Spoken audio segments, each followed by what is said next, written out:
കാസർഗോഡ് ശൈശവ വിവാഹം നടത്തിച്ച 4 പേർക്കെതിരെ കേസെടുത്തുന്നൊരു വിവരം വരികയാണ്. അഴീക്കൽ ജുമാ മസ്ജിദിൽ നടന്ന വിവാഹത്തിലാണ് കേസ് വരുന്നത്.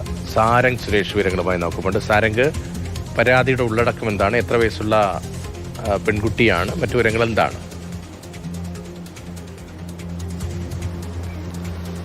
രതീഷ്, 16-കാരിയായ പെൺകുട്ടിയെ 28-കാരനാണ് വിവാഹം ചെയ്തത്. ഈ കഴിഞ്ഞ ഏപ്രിൽ 13-നായിരുന്നു ഇടച്ചാങ്കൈ അഴീക്കൽ ജുമാ മസ്ജിദിൽ വെച്ച് വിവാഹ ചടങ്ങ് സംഘടിപ്പിക്കപ്പെട്ടത്. ആദ്യഘട്ടത്തിൽ ഇത് പെൺകുട്ടിയുടെ നാട്ടിൽ വെച്ച് നടത്താൻ തീരുമാനിച്ചെങ്കിലും പെൺകുട്ടിയുടെ മഹല്ല് അത് തടയുകയായിരുന്നു. അതേ തുടർന്ന് യുവാവിൻ്റെ നാട്ടിലേക്ക് വിവാഹം മാറ്റി അവിടെ വെച്ച് നടത്തുകയായിരുന്നു. ഇപ്പോൾ 4 പേർക്കെതിരെയാണ്. ആദ്യഘട്ടത്തിൽ യുവാവിനെതിരെയാണ് പോലീസ് കേസെടുത്തതെങ്കിൽ പിന്നീട് കോടതിയുടെ ഇടപെടലിനെ തുടർന്ന് 4 പേരുടെ പേരിലേക്ക് കേസ് വരുന്നു. അതിൽ ഏറ്റവും ഞെട്ടിക്കുന്ന വസ്തുത എന്നത് ഈ കല്യാണത്തിന് തന്നെ ഏറ്റവും പ്രധാനപ്പെട്ട കാർമ്മികത്വം വഹിച്ചത് അല്ലെങ്കിൽ നേതൃത്വം നൽകിയത് അവിടുത്തെ വാർഡ് മെമ്പർ കൂടിയായിട്ടുള്ള പള്ളി കമ്മിറ്റി സെക്രട്ടറിയാണ്.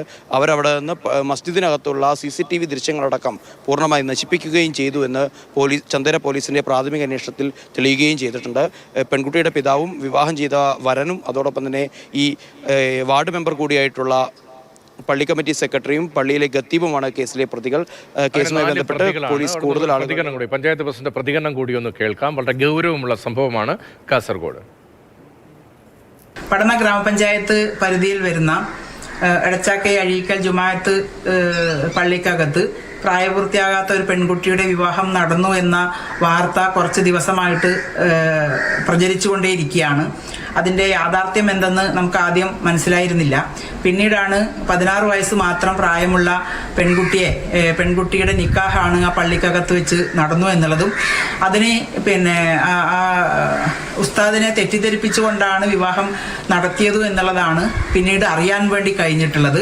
2006-ലാണ് ശൈശവ വിവാഹ നിരോധന നിയമം കർശനമാക്കിക്കൊണ്ട് നമ്മുടെ നാട്ടിനകത്ത്, അത് പ്രത്യേകിച്ച് കേരളത്തിൽ അത് വളരെ കർശനമായിട്ട് തന്നെ മുന്നോട്ട് പോകുന്ന സമയത്താണ് ഇന്ന് ഇങ്ങനെയുള്ള ഒരു വാർത്ത നമുക്ക് കേൾക്കാനിടയാവുന്നത്. ശൈശവ വിവാഹത്തിന് കൂട്ടുനിന്നവരെ നിയമത്തിന് മുമ്പിൽ കൊണ്ടുവരിക എന്നുള്ളതാണ്. കാസർഗോഡാണ് ശൈശവ വിവാഹം എന്ന ഗൗരവതരമായ സംഭവം. 4 പേർക്കെതിരെയാണ് കേസെടുത്തിരിക്കുന്നത്. സാരംഗ് സുരേഷ് വിവരങ്ങളുമായി തുടരുന്നുണ്ട്. സാരംഗ്, വളരെ ഗൗരവമായി തന്നെ ഈ വിഷയത്തെ അവിടുത്തെ പഞ്ചായത്ത് പ്രസിഡന്റ് ഉൾപ്പെടെയുള്ളവർ കാണുന്നുണ്ട്. എങ്ങനെയാണ് ഒരു സ്ഥലത്ത് വിവാഹം നടത്താൻ ആദ്യം ആലോചിക്കുന്നു, അവിടെ നിഷേധിക്കപ്പെടുമ്പോൾ മറ്റൊരിടത്തേക്ക് മാറ്റുന്നു? എങ്ങനെയാണ് ഈ വിവാഹം ഇത്ര നിർബന്ധപൂർവം നടത്തിയത്?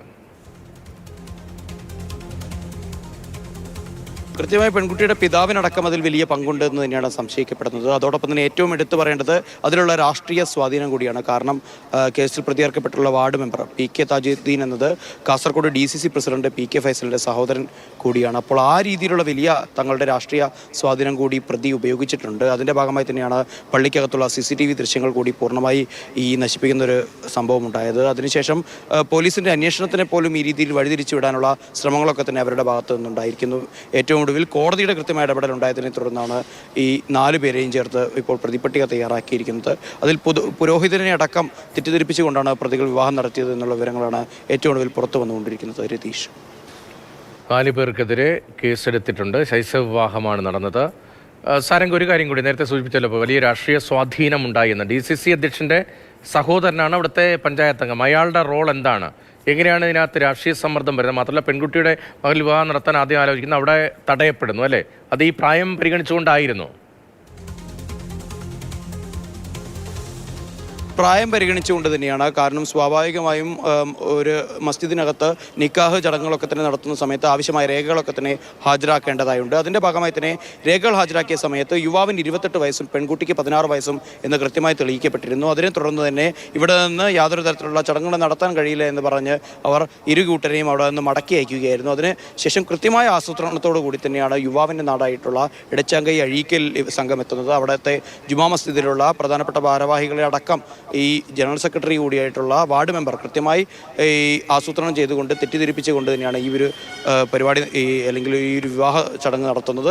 അതിനുശേഷം പിന്നീട് പോലീസിന്റെ ഭാഗത്ത് അന്വേഷണം നടക്കുന്ന സമയത്ത് പോലും അത് വഴിതിരിച്ചു വിടാനുള്ള ശ്രമം നടക്കുന്നു. കേവലം യുവാവിനെ മാത്രം പ്രതി ചേർത്ത് പെൺകുട്ടിയുടെ ബന്ധുക്കളെ അടക്കം അതോടൊപ്പം തന്നെ മറ്റാളുകളെയൊക്കെ തന്നെ ഇതിൻ്റെ പ്രധാന സംഘാടകരെ അടക്കം കേസിൽ നിന്ന് ഒഴിവാക്കാനുള്ള ശ്രമങ്ങളൊക്കെ തന്നെ നടന്നിരുന്നു. ഏറ്റവും കൂടുതൽ കോടതിയുടെ കൃത്യമായ ഇടപെടൽ ഉണ്ടാകുന്നു. അതോടൊപ്പം തന്നെ നാട്ടുകാർ ഏറ്റവും പ്രധാനമായി എടുത്തു പറയേണ്ടത് എടച്ചാങ്കയിലെ നാട്ടുകാരെ തന്നെയാണ്. അവരാണ് കൃത്യമായി ശിശുക്ഷേമ സമിതിയുടെ മുന്നിലേക്ക് പരാതിയുമായി എത്തുന്നത്. അത് കോടതി കൃത്യമായി ഇടപെടൽ നടത്തുന്നു. അതിൻ്റെ ഭാഗമായി തന്നെയാണ് ഇപ്പോൾ ശക്തമായ നടപടികളിലേക്ക് കാര്യങ്ങൾ കടക്കുകയാണ്. രതീഷ്. 4 പേർക്കെതിരെയാണ് കേസ്. സാരംഗ് സുരേഷാണ് വിവരങ്ങൾ നൽകിയത്.